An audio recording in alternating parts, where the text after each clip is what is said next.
시청자 여러분 안녕하십니까? VOA 뉴스투데이 시작합니다. 북한이 러시아와의 관계를 심화하면서 국제질서를 위협하고 있다고 폴 러케머라 주한미군 사령관이 지적했습니다. 또 북한의 김정은 국무위원장의 최우선 순위는 대남 공격보다 정권의 생존이라고 지적했습니다. 첫 소식 이조은 기자가 보도합니다.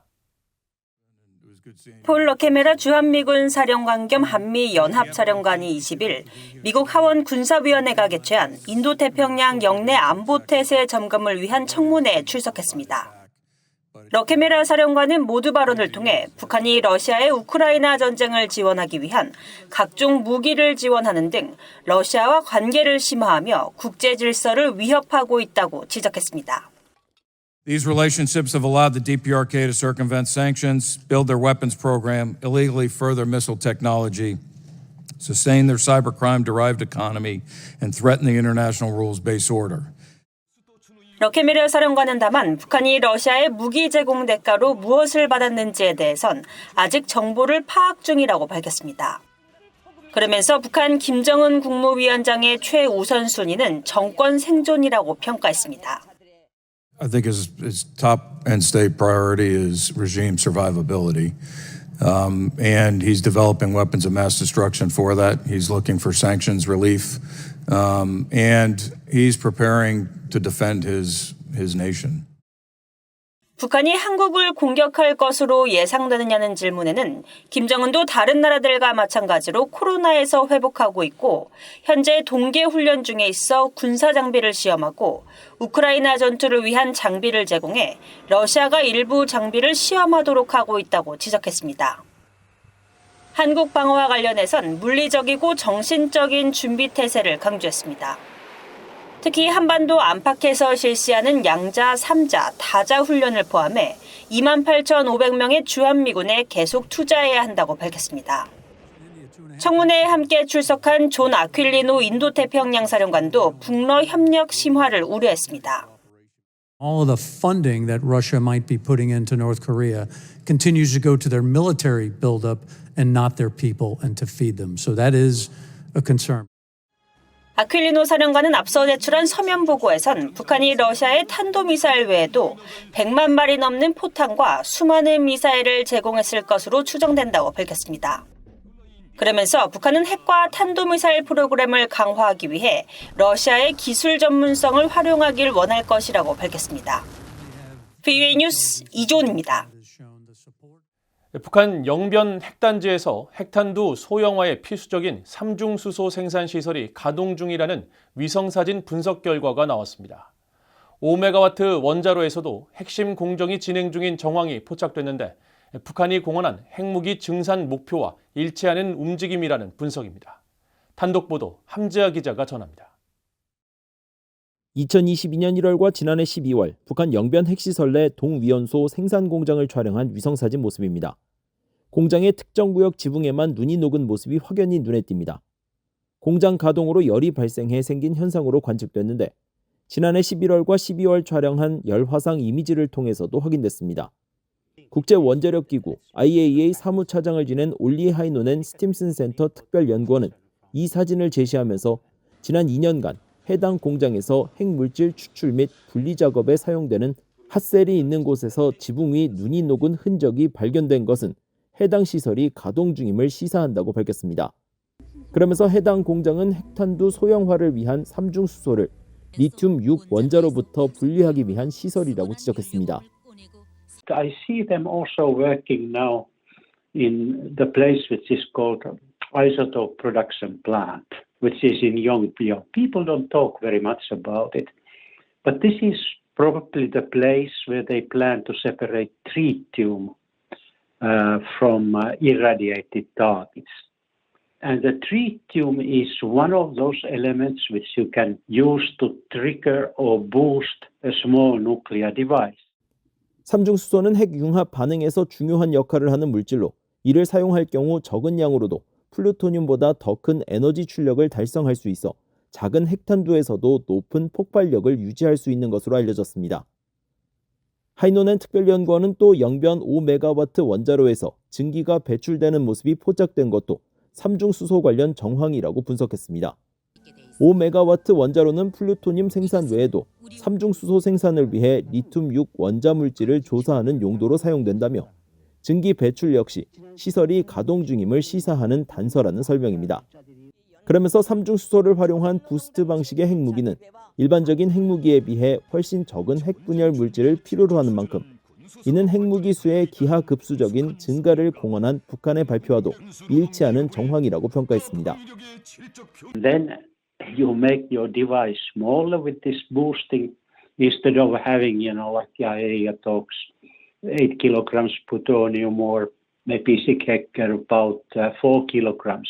So I think that this is their plan, and that's why they talk about this tactical nuclear weapons. And I would be a bit concerned because then I look what happens in Yongbyon.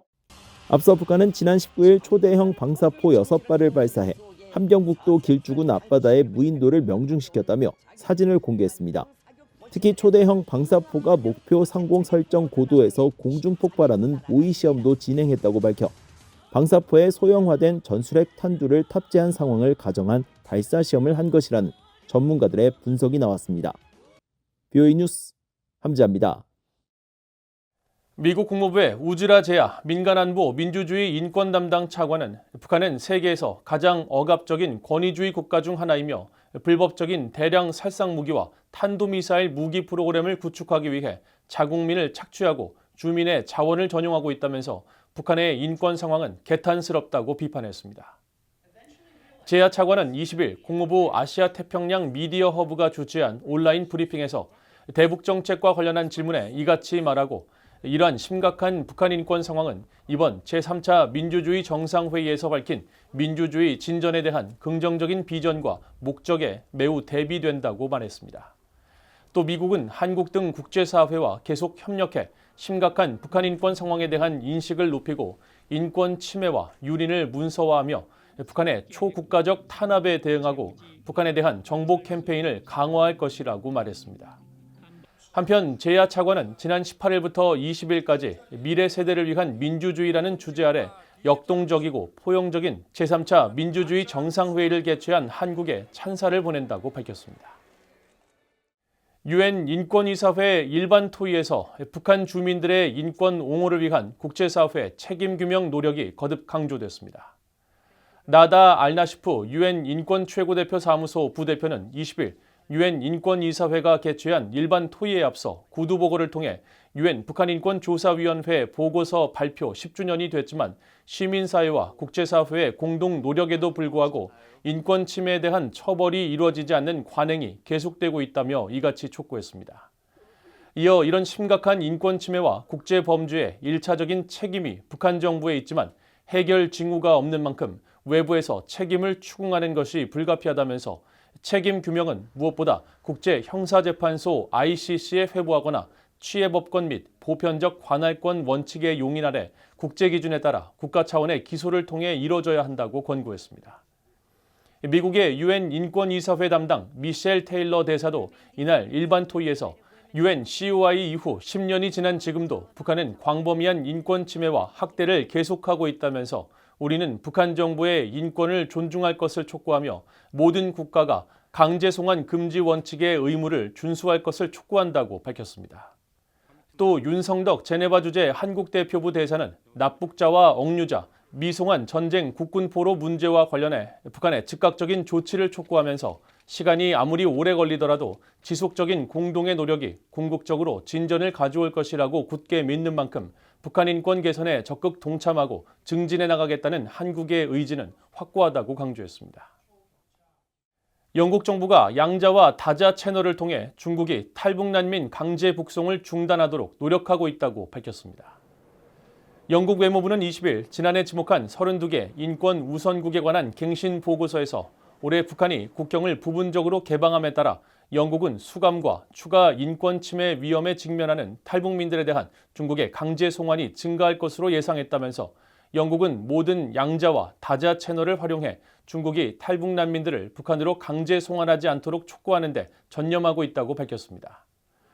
보고서는 또 영국은 유엔에서 북한의 인권 침해와 불법 무기 프로그램 사이의 불가분의 연관성을 계속 강조했다며 불법 무기는 강제 노동을 통해 자금이 조달됐으며 북한 노동자들은 종종 현대판 노예에 해당하는 조건에서 해외로 파견됐다고 지적했습니다.